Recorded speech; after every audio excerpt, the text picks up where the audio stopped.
மூத்த பத்திரிகையாளர் மணி அவர்கள் பெண்ணடிமைத்தனத்தை ஆதரிப்பவர், சாதி வெறியர், தீண்டாமையை ஆதரிப்பவர். சாஃப்டாலாம் ஹேண்டில் பண்ணக்கூடாது, இது ஸ்ட்ராங்கா ஹேண்டில் பண்ணணும். மூத்த பத்திரிகையாளர் மணி பேசும்போது சொல்றார், வீரமணி பேசலாம், சுபவி பேசலாம், திராவிட அறிவு கொழுந்துகள் இருக்காங்களே அவங்க எல்லாம் வேணா பேசலாம், அமைச்சராக இருந்து கொண்டு பேசலாமா? கருத்துன்ற பேர்ல வன்மத்தை கக்கக்கூடாது. நாங்கெல்லாம் அமைச்சர் ஆனதே இதை பேசிதான் ஆனது. சமூக ஒழுங்கை பாதுகாக்கணும்னா சனாதனத்தை தூக்கி போட்டு மிதிக்கணும். பேசக்கூடாதுன்னு சொல்லல, அமைச்சர் பேசக்கூடாதுன்னு. ஏன் அமைச்சர் தாங்க பேசணும்? அமைச்சர் பேசணும், முதலமைச்சர் பேசணும், பிரதமர் பேசணும். அப்ப நாமும் ஏன் இதை ஒழிக்க வேண்டும்னு சொல்றோம்? சனாதனத்தை ஒழிக்க வேண்டும்னா இந்த சனாதனம் என்ற நோயால் பாதிக்கப்பட்டவர்கள் நாம, அதனாலதான் நம்ம ஒழிக்கணும்னு சொல்லிட்டு இருக்கோம். ஆனாலும் பிஜேபி உங்களால் தோக்கடிக்க முடியாது.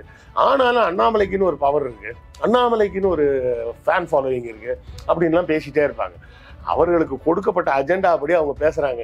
இன்னும் இந்த தமிழ்நாட்டுக்குள்ள அப்படியாக்கும் மோடியை ஒண்ணும் பண்ண முடியாது, மோடியை ஒண்ணும் பண்ண முடியாதுன்னு இன்னும் மந்திரம் போட்டுக்கிட்டே இருக்கிறாங்களே. யாரை ஏமாத்த இந்த மந்திரம் போடுறாங்கன்னு மூத்த பத்திரிகையாளர் போர்வையில இருக்கவங்க பூரா காமனா ஒரு டோன் வச்சிருக்காங்க பாருங்க.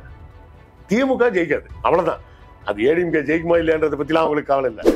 இவன் ஒரு திமுக சொம்பா, 200 ரூபா ஊப்பியா, நீ போடவே வேணாம். நான் என்ன சொல்றேனே, நான் கருப்பு சட்டையோட தானே வர்றேன். நான் கருப்பு சட்டை இல்லாமல் எந்த இன்டர்வியூலையாவது உட்கார்ந்துருக்கிறேன்னா, நீங்களும் அது மாதிரி ஒரு காவி சட்டையை போட்டுக்கிட்டு போய் உட்காந்து பேசிடுங்க. எதுக்கு இந்த பொய்யான வேஷத்தை போட்டுக்கொண்டு மக்களை ஏமாற்றும் வேலை? இவர் சொன்னதுனால மோடி வந்துடுவாரு அப்படிங்கிறதெல்லாம் வாயால் வடை சுடும் மோடியை விட இது பெரிய வடைன்னு தான் நம்ம சொல்லுவோம். அரண்சை நண்பர்களுக்கு வணக்கம். அரண்சை ஊடகம் சுயேட்சையாக இயங்குவதற்காகவே உருவாக்கப்பட்டது. நாம் செய்கிற வேலை உண்மையிலேயே மக்களுக்காக செய்கிறோம் என்பதை நீங்கள் நம்பினால், வாய்ப்பு இருந்தால் இந்த ரேசர் பே கியூஆர் கோடுக்குள்ளே நீங்கள் அதை ஸ்கேன் பண்ணி எங்களுக்கு உங்களால் இயன்றதை விருப்பம் இருந்தால் ஆதரவு தெரிவிக்கலாம். அரண்சை நேயர்களுக்கு வணக்கம். நான் மதன் நெறிவலகன். இன்றைய நமது சிறப்பு விருந்தினர் ஆய்வாளர் கிருஷ்ணவேல் அவர்கள். நிறைய விஷயங்கள் நம்ம அவர்கிட்ட விவாதிக்க இருக்கிறோம், அவரை வரவேற்கலாம். வணக்கம் தோழர். வணக்கம். உதயநிதி அவர்கள் சனாதன ஒழிப்பு மாநாட்டில் கலந்து கொண்டு பேசியது அப்பவே பெரிய சர்ச்சையாக இருந்தது. அப்புறம் வழக்கெல்லாம் போட்டாங்க, இந்து முன்னணிக்காரங்க ஒரு வழக்கு போட்டாங்க, அவர் பதவியில் நீடிக்க கூடாது அப்படிலாம் சொல்லி வழக்கு போட்டாங்க. இப்போ அதுக்கு தீர்ப்பும் வந்துருச்சு. அந்த தீர்ப்புல பாசிட்டிவா வந்திருக்குது, நெகட்டிவா வந்திருக்குது, இருவேறு கருத்துக்கள் போயிட்டு இருக்குது. ஆக்சுவல் தண்டனை இல்லை என்பது ஒரு பக்கம் இருந்தாலும் அவங்க விமர்சனமும் செஞ்சிருக்கிறாங்க, அதுவே ஒரு தண்டனை போலதான். இப்படியான 2 வகையான விமர்சனங்கள் வந்திருக்குது இல்லையா?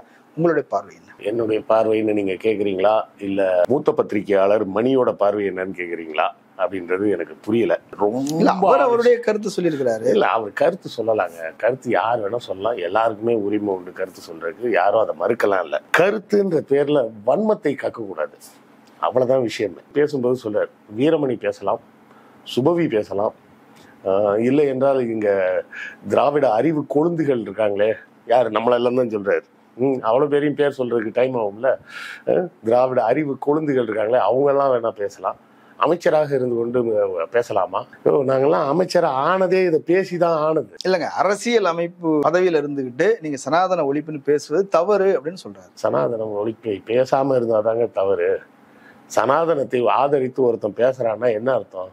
அவன் சாதி வெறியன்னு அர்த்தம், பெண்களை அடக்கி வைக்கணும்னு நினைக்கிறவன்னு அர்த்தம், தீண்டாமையை ஆதரிப்பவன்னு அர்த்தம். இது எல்லாமே கான்ஸ்டியூஷன் படி தப்பு, சரிங்களா?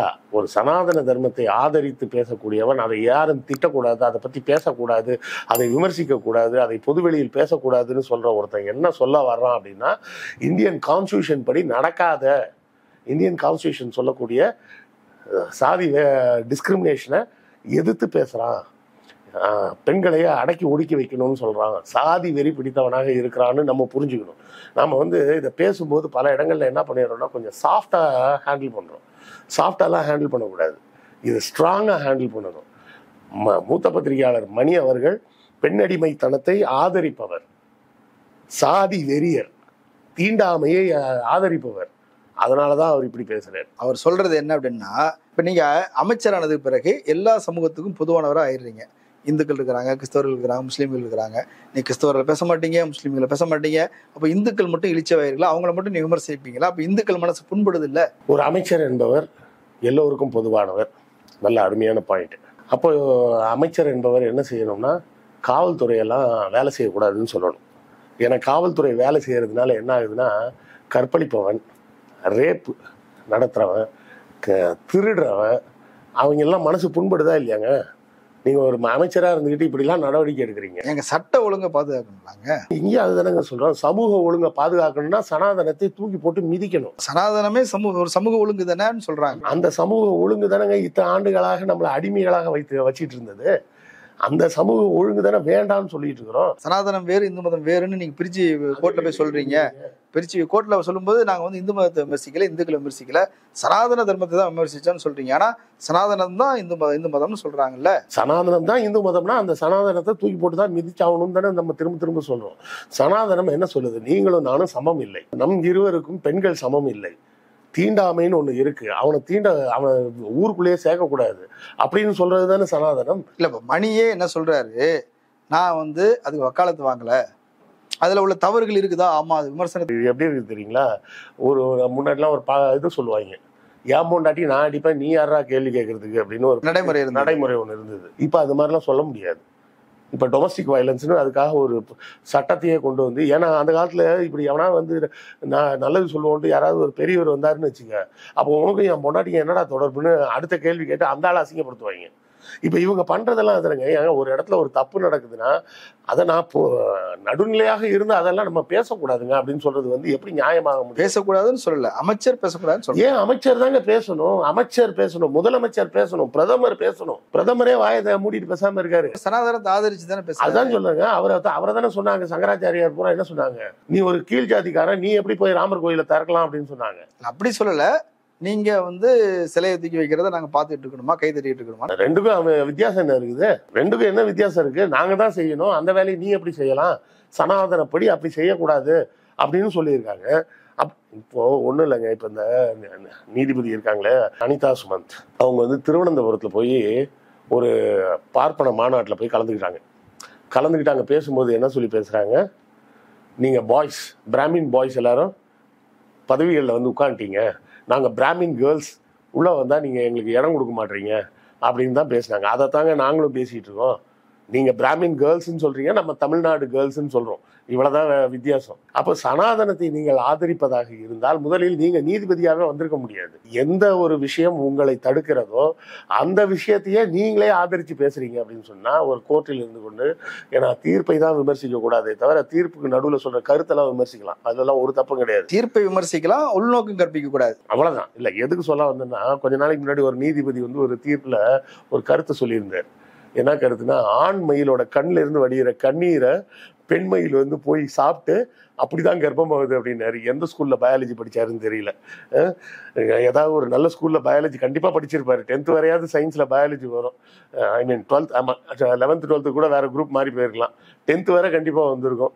அவர் எந்த ஸ்கூல்ல பயாலஜியும் அனாட்டமியும் படிச்சாரோ தெரியல. அப்போ ஒரு நீதிபதி சொன்னாருன்றதுக்காக இந்த கருத்தெல்லாம் எடுத்துக்க முடியுமா? நம்ம நீதிபதினா நீதிபதி தீர்ப்பை மட்டும் சொல்லுங்க, கருத்தை உங்க வீட்டுல போய் சொல்லுங்க, பொதுவெளியில சொல்ல இல்லைங்க. ஒரு பிரச்சனை வருது, சமூக, நீங்க அரசியல்வாதி இல்ல, நீங்க அரசியல்வாதி இல்ல, நீங்க நீதிபதி. பெரியார் சொன்னதுதான், இந்த நாட்டில் ஒரு ஜனாதிபதியை எதிர்த்து நீங்க போராட்டம் பண்ண முடியும், ஒரு பிரதமரை எதிர்த்து போராட்டம் பண்ண முடியும், ஒரு மந்திரியை எதிர்த்து போராட்டம் பண்ண முடியும். ஆனா ஒரு சாதாரண கவர்மெண்ட் சர்வெண்ட், அவர் தெளிவான வார்த்தையில சொல்லுவார், ஒரு அரசாங்க உத்தியோகஸ்தர் என்று இருக்கக்கூடிய நீதிபதியை விமர்சிக்கவே கூடாதா? இது யார் சொன்னது? இது இப்ப இல்ல, அவர் 1956லயே சொல்லிட்டாரு. அதுக்காக அவர் மேல ஒரு வழக்கம் போட்டாங்க. அவர் இதை கருத்தை மறுபடியும் அவரை பத்தி தான் நமக்கு தெரியுமே, எங்க பேசினாலும் ஒரே விஷயம் தானே. நேரம் நீதிமன்றத்திலேயே அதை தான் சொன்னாரு. சிம்பிளா சொன்னார், நீங்க வந்து எத்தனையோ நல்லது செஞ்சிருந்தாலும் அவன் வெள்ளக்காரன் அப்படின்னு சொல்லி தானே எதிர்த்து போராட்டம் பண்ணீங்க. நாங்களும் அதை தான் சொல்றோம். ஒரு பார்ப்பனர் நீதிபதியாக இருந்தால் பார்ப்பனர் அல்லாதவருக்கு நீதி கிடைக்காது அப்படின்னு அவர் 56லயே நீதிமன்றத்திலேயே வச்சு பேசினார். சட்டப்படி நீங்க என்ன செய்யணும்? உங்களுக்கு முன்னாடி வந்திருக்க கேஸ் என்ன? அந்த வாரண்ட் கோ. நீதிபதி பார்ப்பனர்ங்கிறதுனால விமர்சிக்கிறீங்களா? நான் அப்படிலாம் சொல்ல வரல. நான் சொல்ல வர்றது, நீதிபதி கருத்து சொல்ல வேண்டிய அவசியம் இல்லைன்னு. பாரதிதாசன் வந்து நீதிமன்ற நடவடிக்கைகளை கேலி செஞ்சு ஒரு பாட்டு எழுதியிருக்கிறார். அந்த பாட்டுல இப்படிதான் ஒரு லைன் வரும், ஓடும் குதிரைக்கு கொம்புகள் 1 2 என்று கேட்டால் உங்கள் பதில் 1 அல்லது 2 தான் இருக்கணுமே தவிர குதிரைக்கு ஏது கொம்புன்னு கேட்கக்கூடாது அப்படின்னு சொல்லி நீதிமன்ற நடவடிக்கைகளை கிண்டல் பண்ணி சொல்லியிருப்பார். அப்போ நீதிமன்றத்தில் ஒரு கேள்வியை கேட்டு ஆமா இல்லைன்னு பதில் சொல்லுங்கன்ற மாதிரி ஒரு கேள்வியை வைக்கிறாங்கன்னா, அந்த பதில் சொல்ல வேண்டியவர் ஆமா இல்லைன்னு மட்டும் தான் சொல்லணும்னா, அந்த நீதிமன்ற நடவடிக்கையில எந்த பெட்டிஷன் கொடுத்துருக்காங்க, வாட் இஸ் த ப்ளீ, அந்த பிரேயர் என்ன, அப்படி அந்த பிரேயர்ல என்ன சொல்லியிருக்கு, அது ஓகேவா இல்லையான்னு மட்டும் தான் தீர்ப்பு சொல்லணும். அதை விட்டு எக்ஸ்ட்ரா கருத்தெல்லாம் எதுக்கு? அப்ப எக்ஸ்ட்ரா கருத்து சொன்னா என்ன ஆகுது? அந்த நீதிபதி தன்னுடைய மனதில் இருக்கக்கூடிய மதம் சார்ந்த சென்டிமெண்ட் சார்ந்த விஷயங்கள் எல்லாம் அவங்க வெளியே சொல்றாங்கன்னு அர்த்தம். நீதிபதியாக இருப்பவர்கள் 1000 சொந்த கருத்து இருக்கலாம். அந்த சொந்த கருத்தெல்லாம் சொல்லணும்னா அவர்களுக்கு விருப்பமான அந்த கருத்துகளுக்கு உகந்த ஒரு அரசியல் கட்சியில போய் சேர்ந்துக்கிட்டு அதுக்கப்புறமா சொல்லலாம். நீதிபதி சொன்ன கருத்தின் மீது நம்ம விவாதிக்கலாம். இப்போ அவங்க என்ன சொல்றாங்க அப்படின்னா, சாதிய வன்முறை, அது எப்படி சொல்றாங்க, சாதி அடிப்படையிலான வன்முறை காட்டுமிராண்டித்தனத்துக்கு, அவங்க காட்டுமிராண்டித்தனன்றதை சொல்றாங்க. பல்வேறு சாதி அமைப்புகளுக்கு அரசு வழங்கும் சலுகைகளும் ஒரு காரணமாக அமைகிறது. இதற்கு வர்ணாசிரம தர்மத்தை மட்டுமே நாம் காரணம் காட்டக்கூடாது. மக்கள் செய்யும் தொழிலை அடிப்படையாக கொண்டே சாதிய பிளவுகள் உருவாக்கப்பட்டதை தவிர பிறப்படிப்படையில் அல்ல. இன்று தலைவரித்தாலும் சாதிய ஏற்றத்தாழ்வுகள் அனைத்தும் ஒழிக்கப்பட வேண்டும்னு சொல்லியிருக்கிறாங்க. கரெக்ட். ஆனா அதுக்கு விளக்கம் கொஞ்சம் சொல்லணும். அவர்களின் குணம் சார்ந்து அவர்கள் செய்யும் வேலை சார்ந்து தான் சாதி வருது அப்படின்றாங்க. அது நம்ம பகவத்கீதை எடுத்து படிச்சீங்கன்னா தெளிவா சொல்லியிருக்கோம். எந்த செயல்களை கொண்டு அவர்களுக்கு சாதி உருவாகுது? சதுர்வர்ணம் மயா சிஸ்டம் குணகர்ம விபாசக. அது அதுக்கு முழு அர்த்தம் என்ன? இந்த ஜென்மத்துல இல்ல, போன ஜென்மத்துல நீங்க செஞ்ச கர்மத்துக்கு பலருக்கும் ஏற்றார் போல இந்த ஜென்மத்துல பிறக்குறீங்க. இந்த ஜென்மத்தில் பார்ப்பனராக பிறந்த ஒருவர் ஏதாவது தப்பு செஞ்சாருன்னா அதுக்குண்டான தண்டனை அடுத்த ஜென்மத்துல தான் கிடைக்கும். குண கர்ம விபாசகா இந்த ஜென்மத்துக்கு இல்ல, போன ஜென்மத்துக்கும் அடுத்த ஜென்மத்துக்கும் தான் சொல்லியிருக்காங்களே தவிர இந்த ஜென்மத்துல சொல்லல. இப்போ பிறப்பின் அடிப்படையில சாதினே வச்சுப்போங்க. இப்ப நான்லாம் நம்மலாம் மீடியால இருக்கோம் அப்படின்னா மீடியான்னு ஒரு சாதின்னு வச்சுக்கலாமா? அப்படி வச்சுக்கிட்டா இந்த பார்ப்பனர், சூத்திரர், சத்திரியன், வைசியன் இது எல்லாத்தையும் முதல்ல எப்போ தூக்கி விட போறீங்க? நாங்க இப்ப பிறப்பால் நாங்க பார்ப்பனர் தான், பிறப்பால் பார்ப்பனர் தான் இன்னும் எத்தனை தலைமுறைக்கு சொல்லிக்கிட்டே இருக்க போறீங்க? நம்ம கேள்வி ரொம்ப சிம்பிள். சனாதனம் யாருக்கு உதவியாக இருக்கிறது? பார்ப்பனர்களுக்கு மட்டும்தான் உதவியாக இருக்கிறது. பார்ப்பனர்கள் சொகுசாக வேலை செய்யாமல் வாழ்வதற்காக உருவாக்கப்பட்ட ஒரு வாழ்வியல் நெறி. அந்த ஒரு கூட்டம் மட்டும் ஏய்த்து பிழைப்பதற்காக மீதி இருக்கிற அத்தனை பேரும் வேலை செய்யணுன்றதுக்காக உருவாக்கப்பட்ட ஒரு சிஸ்டம் அது. அந்த சிஸ்டத்தை கொண்டாந்து வச்சுக்கிட்டு அதை பத்தி எப்படி நீ பேசலாம் அப்படின்னு கேட்டா, அப்ப இது அன்கான்ஸ்டிடியூஷனல் வேர்ட்ஸ். ஒரு நீதிபதி சொல்வதில் இருக்கக்கூடிய அந்த கருத்து அன்கான்ஸ்டிடியூஷன். ஒரு நீதிபதியாக இருந்து கொண்டு எப்படி அன்கான்ஸ்டிடியூஷனாக பேசலாம்? நம்பர் 1. நம்பர் 2, இந்த வாரண்ட் கோ அப்படின்றத அப்ளிகபிள் ஆகுமா ஆகாதா?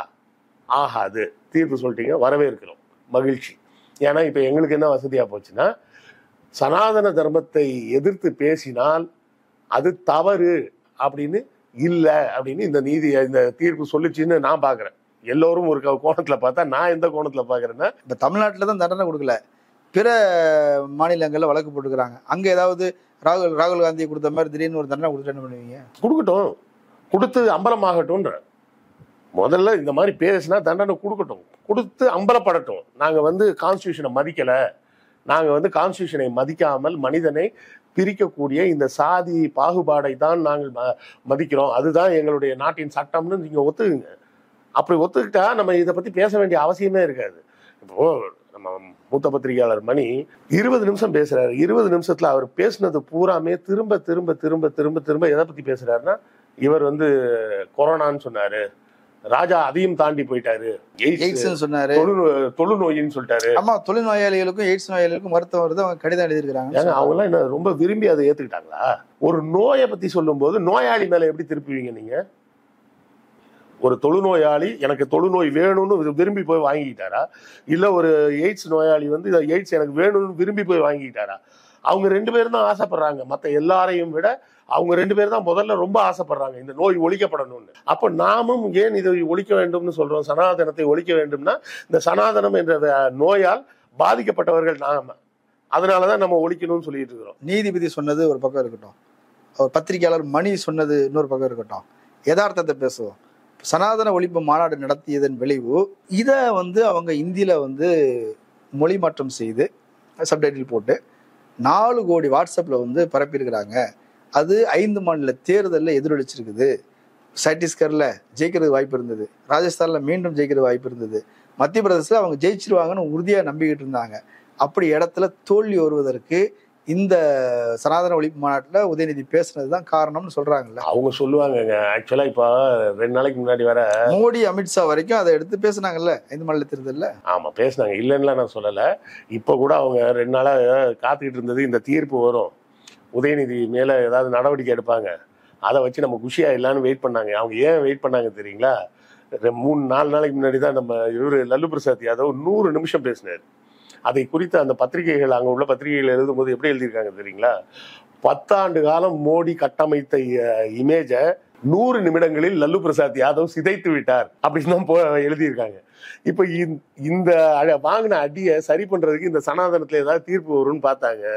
சனாதனத்தை குறித்து ஒழிக்கணும்னு பேசுனது, அதுக்காக தண்டனை கொடுக்க முடியாது அப்படின்னு நீதிமன்றத்துல தீர்ப்பாயி போச்சு. இப்ப அவர்களுக்கு இலவு காத்த கிளி போல ஆயிட்டாங்க. பிஜேபி இதை அடுத்த தேர்தலில் பயன்படுத்த இந்தியா கூட்டணிக்கு இது சுமையா மாறிடுச்சு. அதுதான் சொல்றேன். இது யார் சொல்லிட்டு இருக்கிறாங்க? அதுதான் கேள்வி. சுமையாக மாறிவிட்டது, சுமையாக மாறிவிட்டது, சுமையாக மாறிவிட்டதுன்னு யார் பேசிக்கிட்டு இருக்காங்க? ஆனாலும் இதை பத்தி நீங்க வேற ஒரு ஆங்கிள் நீங்க பாத்தீங்கன்னா தான் உங்களுக்கு புரியும். என்னன்னா அவர்கள் பேசும்போதெல்லாம் என்ன சொல்லுவாங்கன்னா, அப்படியாக்கும் இப்படியாக்கும் இப்படிலாம் இருக்கும் இப்படிலாம். ஆனாலும் பிஜேபியை உங்களால் தோக்கடிக்க முடியாது. ஆனாலும் அண்ணாமலைக்குன்னு ஒரு பவர் இருக்கு, அண்ணாமலைக்குன்னு ஒரு ஃபேன் ஃபாலோவிங் இருக்கு அப்படின்லாம் பேசிட்டே இருப்பாங்க. அவர்களுக்கு கொடுக்கப்பட்ட அஜெண்டா படி அவங்க பேசுறாங்கங்க. ரொம்ப சிம்பிள். நம்ம வேற ஒண்ணுமே பேச வேணாம். நான் மூத்த பத்திரிகையாளர் மணியவே மறுபடியும் சொல்றேன். 20 நிமிஷம் பேசுறாரு. 2 பாயிண்ட்டை திருப்பி முதல்ல இங்கிலீஷ்ல சொல்றாரு, அப்புறம் அதை தமிழ்ல சொல்றாரு, அப்புறம் அந்த தமிழ்ல சொன்னதை வேற ஒரு வாக்கிய அமைப்புல இங்கிலீஷ்ல சொல்றாரு. மாத்தி இந்த 20, அதாவது எனக்கு என்ன ஒரு வருத்தம்னா, இவர் மூத்த பத்திரிகையாளர் போர்வையில் இவர் போய் எந்த சேனல்ல பேசுறாரோ அந்த சேனல் காரணம் முதல்ல ஏமாத்துறாருங்க. ஒரு சேனல்ல போய் இவர் பேசுறாருன்னா அந்த சேனல் இவரோட கருத்துக்கு மரியாதை கொடுத்து தான் கூப்பிட்டு பேச சொல்றாங்க. 20 நிமிஷம் நீங்க பேசும்போது 20 செய்தி சொல்லணும். ஒரு நுகர்வோரா நீங்க எதிர்பார்க்குறீங்க. ஆமாங்க. ஒரு சப்ஸ்கிரைபர் ஒரு வியூவர் பாக்குறாங்க உங்க வீடியோவை, என்ன பார்க்கலான்னு வரான், பத்திரிகையாளர் மணி பேசுறாரு, இன்னைக்கு பாயிண்ட் போட்டு பொழன்னு பொழக்க போறாருன்னு தான் வரான் அவன் பாக்குறதுக்கு. நீங்க என்ன பண்றீங்க? அந்த 2 பாயிண்ட்டை வச்சுட்டு 20 நிமிஷம் பேசுறீங்க. அந்த சேனல்காரன் உங்களை எதுக்கு கூப்பிட்டு பேசுறான்? இவர் பேசினாருன்னா இவரோட அனுபவமும் திறமையும் அறிவையும் கொண்டு, கற்ற கல்வியெல்லாம் கொண்டு இவர் பல விஷயங்களை நம்ம கொடுப்பாரு, நம்ம சேனல்ல இது மூலமா டெவலப் ஆகும் அப்படின்னு நினைச்சு கூப்பிடுறான். நீங்க அவனையும் ஏமாத்துறீங்க, பார்வையாளரையும் ஏமாத்துறீங்க. ஏமாத்துறது மட்டும் இல்லாம பொய்யான கருத்தெல்லாம் வேற பதிவு பண்றீங்க. எய்ட்ஸ் நோயாளிகள் மன வருத்தப்பட்டாங்கன்றீங்க, தொழுநோயாளிகள் மன வருத்தப்பட்டாங்க அப்படின்றீங்க. போற போக்குல எல்லாத்தையும் அடிச்சு விட்டுட்டு போயிட்டே இருக்கிறீங்க. உங்களுடைய பேச்சுக்களில் இவர்கள் இன்னொன்னு சொல்ல மறந்துட்ட பாருங்க, வட இந்தியாவில் மோடிக்கு மிகப்பெரிய செல்வாக்கு இருக்கு அப்படின்னு சொல்றதே ஒரு காத்தரத்த பை தான். அதை ஓபன் பண்ணி விட்டீங்கன்னா போயிடும். அது ஒரு பலூன் மாதிரி வச்சுக்கிட்டு ஏமாத்திக்கிட்டு இருக்கிறாங்களே தவிர அதெல்லாம் உண்மையும் கிடையாது. வட இந்தியாவில் வலுக்கும் மோடி எதிர்ப்பு அப்படிங்கிறது தான் உண்மையான நிலவரம். அது நீங்க சொல்ற இந்த சத்தீஸ்கர் ராஜஸ்தான்லாம் தோத்ததெல்லாம் அதுக்கு காரணம் வேறு. அதுக்கு காரணம் இவர் இப்படி பேசுறாரு, அதனால அது காங்கிரஸை பாதிச்சுது அப்படின்னா. ராகுல் காந்தியே பேசுறாருங்க, பார்ப்பனர்கள் தான் எல்லா சீட்லையும் உட்கார்ந்துட்டு இருக்கீங்க, எல்லா பதவியிலையும் உட்கார்ந்துருக்கீங்க, 87 அண்டர் செக்ரட்டரி இருக்காங்க பார்லிமெண்ட்ல, அதில் ஒரு 10 பேரை தவிர மீதி எல்லாருமே பார்ப்பனர்களாக தான் இருக்காங்கன்னு உதயநிதி பேசல, ராகுல் காந்தி பேசுறாரு. அப்ப அவர் என்ன திராவிடத்துல சேர்ந்துட்டாருன்னு அர்த்தமா? சேர்ந்தா சந்தோஷம், எல்லாரும் திராவிடத்துக்கு வாங்க. அவரும் இப்ப சமூக நீதி கருத்துக்கள் தான் பேசுறாரு. அண்ணா மேடையில பேசிட்டு இருக்காரு, பார்லிமெண்ட்ல பேசும்போது திராவிடியன் ஸ்டாக் அப்படின்னு சொல்லி பேசியிருக்கிறார். ஜெகஜீவன் ராம்னு நினைக்கிறேன், I am also Dravidian from Bihar அப்படின்னாரு. அதே பார்லிமெண்ட்லயே சொல்றாரு, I am also Dravidian stock from Bihar அப்படின்னாரு. அந்த ஒரு பாரம்பரியத்துல வளர்ந்து வந்த நம்ம இந்த மாதிரி சின்ன சின்ன சலசலப்புக்கு எல்லாமே அஞ்சிட போறோம். இவர்கள் இந்த எலெக்ஷன் முடிகிற வரை எப்படியாவது உருட்டி உருட்டி உருட்டி உருட்டி மோடி மோடி மோடி மோடியை ஒன்றும் பண்ண முடியாது, மோடி ஒன்றும் பண்ண முடியாதுன்னு. நான் ஒன்று சிம்பிளாக சொல்கிறேன், கூகுளில் போயிட்டு தமிழில் மோடி வடைன்னு டைப் பண்ணி போடுங்க, அப்படியே கொட்டுது, ஆயிரக்கணக்காக இமேஜ் கொட்டுது. அப்போ இது எவ்வளோ தூரம் ட்ரால் சப்ஜெக்டாக மாறியாச்சு மோடி அப்படின்றத மறந்துட்டு இன்னும் தமிழ்நாட்டுக்குள்ள அப்படியாகும் மோடியை ஒன்றும் பண்ண முடியாது, மோடியை ஒன்றும் பண்ண முடியாதுன்னு இன்னும் மந்திரம் போட்டுக்கிட்டே இருக்கிறாங்களே. யாரை ஏமாத்த இந்த மந்திரம் போடுறாங்கன்னு கேட்குறேன். கூகுளில் போய் போட்டு பாருங்க, மோடி வடை. திமுகவினருக்கு கல யதார்த்தம் புரியவில்லை. இப்போ நீங்கள் சனாதன எதிர்ப்பு ஒழிப்பு இதெல்லாம் மக்கள் பெரிய அறிவுஜீவிகள் பேசிக்கிறாங்க, சமூக ஆர்வலர்கள் பேசிக்கிறாங்க, சோசியல் மீடியாவில் ட்ரெண்ட் ஆகுது. ஆனால் அதை தாண்டி வாழக்கூடிய சமூகம் வேற, பெரும்பான்மை மக்கள் அவங்க தான். இந்த இளைஞர்களோ இந்த ஆர்வ கோளாறுகளோ பேசுகிற இந்த திராவிட கருத்தியல் இதை வச்சுக்கிட்டு சமூகத்தை எடை போடக்கூடாது, இதை பேசிக்கிட்டு இருக்கிற திமுகவை பல நேரம் இதே சமூகம் பல நேரம் தோற்கடிச்சிருக்குது. 10 ஆண்டுகள், 9 ஆண்டுகள், 11 ஆண்டுகள், 14 ஆண்டுகள்லாம் ஓரங்கட்டி வச்சிருக்குது. யதார்த்தத்தை புரிஞ்சுக்கிங்க, மக்களுடைய சென்டிமெண்ட்டுக்கு மரியாதை கொடுங்கன்னு சொல்றாங்கல்ல. திமுக எத்தனை முறை தோற்கடிக்கப்பட்டது அப்படிங்கிறத விட எத்தனை முறை மீண்டு வந்தது அப்படிங்கிறத தான் நீங்க பார்க்கணும். 1967 எலெக்ஷன்ல ஜெயிச்சதுக்கு அப்புறம் எத்தனை முறை தோற்கடிக்கப்பட்டாலும் இன்னமும் அந்த கட்சி உயிர்ப்புடன் இருக்குது அப்படின்னு சொன்னா அதன் கட்டமைப்பு, அதன் கொள்கை பிடிப்பு, அதுதான் காரணமே தவிர மக்களுக்கு சில நேரங்கள்ல புரியாதுங்க. சில நேரங்கள் இந்த மாதிரி பத்திரிகையாளர்களும் இவங்கெல்லாம் செட் பண்ற ஒரு ஸ்டோரியை நம்பி ஒருவேளை இதுதான் சரியா இருக்கும் போல அப்படின்னு ஏமாந்து போய் மாத்தி ஓட்ட போட்டுருவாங்க. போட்டுட்டு ஒரு 10 வருஷம் கிடந்து அவங்க தான் கஷ்டப்படுறாங்க. இப்போ ஒன்றும் இல்லைங்க, அண்ணாவே எடுத்துங்க. அவர் ஒரு 3 சட்டத்தை கொண்டு வந்துட்டு அதான் சொன்னார், இந்த 3 சட்டங்களும் இருக்கும் வரை இந்த அண்ணாதுரை தான் ஆட்சி செய்கிறான் என்று பொருள் அப்படின்னாரு. இருமொழி கொள்கை, சுயமரியாதை திருமணம், ஸ்டேட்டுக்கு தமிழ்நாடுன்ற பேர், இந்த 3த்தையும் நான் கொண்டு வந்துருக்கேன். இந்த 3ல ஒன்றை மாற்றணும்னு நினைச்சா கூட அந்த நேரத்தில் உனக்கு ஒரு மனசுக்குள்ள ஒரு பயம் வரும்ல. அன்னைக்கு சட்டசபையில பஞ்சு டைலாக் பேசியிருக்காருங்க. அந்த பயம் இருக்கட்டும், அந்த பயம் இருக்கிற வரை நான் தாண்டா சிஎம் அப்படின்னு சொல்லி பேசினார்ல, அதை இன்னைக்கு ஸ்டாலின் பேசல. இன்னைக்கு ஸ்டாலின் கொண்டு வந்திருக்கக்கூடிய இந்த இலவச பேருந்து பயணம், பெண்களுக்கான உரிமை தொகை, இது 2த்துல எவனா கை வைக்கட்டும்னா பார்ப்போம். யாராச்சும் கை வச்சிருட்டும் பார்ப்போம். முடிஞ்சா மற்ற ஸ்டேட்லையும் இப்போ சொல்லிட்டு இருக்காங்க நாங்களும் தரோம் அப்படின்னு. இப்போ பக்கத்தில் கர்நாடகாவில் அவங்க ஜெயிச்சதே அதை சொல்லி தான் ஜெயிச்சது. பார்க்குறாங்க மக்கள், பார்த்துக்கிட்டு தான் இருக்காங்க. தமிழ்நாட்டு மக்கள் மட்டும் இல்லைங்க, இந்திய மக்கள் அனைவரும் தமிழ்நாட்டை பார்த்துட்டு தான் இருக்கிறாங்க. இங்கே மட்டும் எப்படி ஸ்பெஷலாக இருக்காங்க, எப்படி இவங்க மட்டும் முன்னேறி போயிருக்கிறாங்க, நம்மெல்லாம் ஏன் இப்படி இருக்கிறோம் அப்படிங்கிறத எல்லாரும் பார்த்துட்டு தான் இருக்காங்க. கர்நாடகாவில் அவங்க கொடுத்த முக்கியமான வாக்குறுதியே அதுதான், பெண்களுக்கு இலவச பேருந்து பயணம் கொடுப்போம் அப்படின்னு. இது முதல்ல சொல்லியிருந்தாங்கன்னா இது நடக்குமான்னு யோசிச்சிருப்பாங்க அந்த ஊர் பெண்கள்லாம். தான் பக்கத்தில் தமிழ்நாட்டில் ஒன்று நடந்துகிட்டு இருக்கடா, இது 1.5 வருஷமா இது நடக்குது அப்படின்றத நேருக்கு நேராக பார்க்குறாங்க. ஓ, அப்போ அங்கே முடியும்னா இங்கேயும் முடியணும்ல அப்படின்னு சொல்லி தான் அவங்க வாக்களிக்கிறாங்க. ஸோ இவர்கள் கட்டமைக்கக்கூடிய விஷயமே வேற, ஆனால் உண்மையான கலை யதார்த்தம்ன்றது வேற. நான் இன்னொன்று ஏற்கனவே உங்கள்கிட்ட சொன்னது தான் நினைக்கிறேன், மறுபடியும் ரிப்பீட் பண்ணுறேன். இந்த புலம்பெயர்ந்த தொழிலாளர்கள் போய் வட இந்தியாவில் கொடுக்கக்கூடிய இம்பேக்ட்ன்றது வேற ஒரு விஷயம். அது கிரவுண்ட் லெவலில், ரூட் லெவலில் அங்கே உள்ளே போயிட்டு இருக்கும். இந்த பசங்கள்லாம் போய் சொல்லுவான், நம்மெல்லாம் இப்படி ஏன் இருக்கிறோம்னா இப்படி நாசமாக போய் தான் இப்படி உட்காந்துருக்குறோம். இந்த ஆளுங்க பேச்செல்லாம் கேட்டுக்கிட்டு இந்த புரோஹித் பண்டிட் இந்த பண்டிட் பேச்செல்லாம் கேட்டு தான் நாசமாக போயிட்டு இருக்கோம். அங்கெல்லாம் தமிழ்நாட்டில் எப்படி இருக்கிறாங்க தெரியுமா? பார்க்க தான் கொஞ்சம் கருப்பாக இருக்கிறாங்க. அவன் ஒன்றுக்கு 4 கார் வச்சிருக்கிறான். அந்த கார் நிறுத்தத்துக்கு இடம் இல்லாமல்லாம் காரை வெளியெல்லாம் நிப்பாட்டுற அளவுக்கு கார் வச்சிருக்கிறாங்க. எவ்வளோ செலவு பண்ணுறாங்க. பாருமா, ஒரு நாள் மத்தியானம் லஞ்சுக்கு வர்றாங்க, ஒரு 2 பேர் ஃபேமிலியோட வர்றாங்க, ஒரு புருஷன் முன்னாடி ஒரு புள்ள வருது, வந்தால் 1500 ரூபா 2000 ரூபாய்க்கு சாப்பிட்றாங்க. எனக்கு மாதம் சம்பளமே 5000 ரூபா தான். அவங்க ஒருவேளை சாப்பாட்டுக்கு அவ்வளோ சம்பாதிச்சு வச்சுருக்காங்க. எப்படி சம்பாதிச்சாங்க? அங்கே பண்டிட் சொன்னால் கேட்க மாட்டாங்கம்மா, பண்டிட்டை தான் எதிர்த்து பேசுகிறாங்கம்மா, நல்லா படிக்கிறாங்கம்மா, ஸ்கூலுக்கு போகிறாங்கம்மான்னு போய் இவங்க பூராங்க போய் சொல்லுவாங்க. சொல்ல மாட்டாங்கன்னு நினைக்கிறீங்களா? இப்போ நம்ம முன்னாடி எனக்கு முன்னாடி இருந்த ஒரு செட்டெல்லாம் சிங்கப்பூர் போயிட்டு சொல்கிறதே சொல்லுவாங்க, ரோத்தா அடி வாங்கிட்டு தான் திருப்பி வந்தாங்க அப்படின்னு. அவங்கெல்லாம் சொல்லும்போது சிங்கப்பூரை பற்றி எப்படி உயர்வாக சொல்லிக்கிட்டு இருந்தாங்களோ அதே போலவே தமிழ்நாட்டை பற்றி பீகார், மத்திய பிரதேஷ் எல்லா இடங்கள்லையும் போய் சொல்லுவாங்க. இங்கெல்லாம் ஏன் இப்படி இருக்காங்கன்னா இவங்கெல்லாம் படிக்கிறாங்க, நம்ம படிக்கல, அங்கே உள்ள அரசாங்கம் படிக்க வைக்குது, நம்ம அரசாங்கம் படிக்க வைக்கலன்றதெல்லாம் அவங்க பேசுவான். இதெல்லாம் மேடை போட்டு பேசுகிற விஷயம் கிடையாது. இதெல்லாம் சமூகத்துக்கு உள்ளே நடக்கக்கூடிய ஒரு மாற்றம். நீங்கள் சட்டம் போட்டாங்க நம்ம மாற்றணும், சாதி பேரை சேர்த்துக்கூடாதுன்னு தமிழ்நாட்டில். இல்லை, இன்னைக்கு தமிழ்நாட்டில் அப்படி ஒரு சட்டம் இருக்கா? சாதி பேர் யாரும் வைத்துக் கொள்ளக்கூடாது, சட்டப்படி தவறுன்னு. சுயமரியாதை மாநாட்டில் அது எப்படி நடந்தது? ஒரு தீர்மானம் நிறைவேற்றி அவங்க இதை எடுத்துக்கிட்டாங்க. இல்ல, அந்த ஒரு தீர்மானம் போட்டது சுயமரியாதை மாநாடு நடத்துறவங்க தானே. அந்த மாநாட்டை சேர்ந்தவங்க மட்டும்தானே பேர்ல இருந்து சாதி பேரை தூக்கி போட்டுக்கணும்.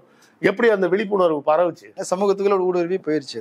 இதே மாதிரிதான் இந்த இமிகிரண்ட் லேபர், புலம்பெயர்ந்த தொழிலாளர்கள் இருக்காங்களே, இவங்களோட பங்கு இந்த எலெக்ஷன்ல வேற மாதிரி இருக்கும். எனக்கு இந்த கடந்த 10 ஆண்டுகளாகத்தான் அங்கிருந்து நிறைய பேர் புலம்பெயர்ந்து வந்திருக்காங்க. 2011க்கு முன்னாடி நீங்க இவ்வளவு பேர்லாம் இங்க பாத்துருக்க முடியாது. இப்ப இந்த 10 ஆண்டுகள்ல வந்தவன் பூரா எத்தனை தடவை ஊருக்கு போயிட்டு வந்திருப்பான், அவன் எத்தனை தடவை உள்ள போய் பேசியிருப்பான். இதோட மாற்றம் வரும், இந்த மாற்றம் தெரிய வரும். இது தெரியாம கலை யதார்த்தம் வேறு, கலை யதார்த்தம் வேறு. மோடியை ஒண்ணும் பண்ண முடியாது, அமித்ஷா ஒண்ணும் பண்ண முடியாது, என்ன ஒண்ணும் பண்ண முடியாது. ஆனா தமிழ்நாட்டுல 2019 தேர்தலில் திமுக கூட்டணி பெரிய அளவுல வெற்றி பெற்றது. 2021 தேர்தலில் நல்ல வெற்றி, குறைச்சி சொல்றதுக்குள்ள நல்ல வெற்றி தான். ஆனா இது இப்படியே நீடிக்குமா? ஆன்டி இன்கம்பன்சி அதிகரிச்சுக்கிட்டே இருக்குது. பல்வேறு பிரச்சனைகள் சுத்தி சுத்தி சுத்தி சுத்தி ஒரு நெருக்கடி கொடுத்துக்கிட்டு இருக்கிறாங்க. இப்ப இது ஒரு பாதிப்பு ஏற்படுத்ததான் செய்யும், அதுல இதுவும் சேர்ந்துக்கும்னு சொல்றாங்க. ஆமா, அது உண்மைதாங்க. ஏன்னா கொரோனா நிவாரண நிதினு சொல்லிட்டு 4000 ரூபாய் தான் கொடுத்தாரு ஸ்டாலின். எடப்பாடியாவது 1000 ரூபாய் கொடுத்தாரு. ஸ்டாலின் வந்து வெறும் 4000 தான் கொடுத்தாரு. வெள்ள நிவாரண நிதினு சொல்லிட்டு வேணும்னே வந்து நல்லா படுத்து குப்புரடிச்சு படுத்து தூங்கிவிட்டு அதுக்கப்புறமா திறந்து விட்டு வெள்ளம் வந்து மக்கள்லாம் பாதிக்கப்பட்டப்ப ஜெயலலிதா வந்து 2000 ரூபாய் கொடுத்தாங்க. இவர் ஸ்டாலின் வெறும் 6000 ரூபாய் தான் கொடுத்துருக்கிறாரு. இந்த மாதிரி முன்னாடிலாம் நல்லா அழகாக எல்லாரும் ஜாலியாக பஸ்ஸில் காசு கொடுத்து போயிட்டு இருந்தாங்க. இவர் வந்து எல்லாரையும் ஃப்ரீயாக போன்னு சொல்லிட்டு இருக்கிறாரு. இதெல்லாம் பார்க்க மக்களுக்கு வந்து மனசு எரிச்சலாகுது.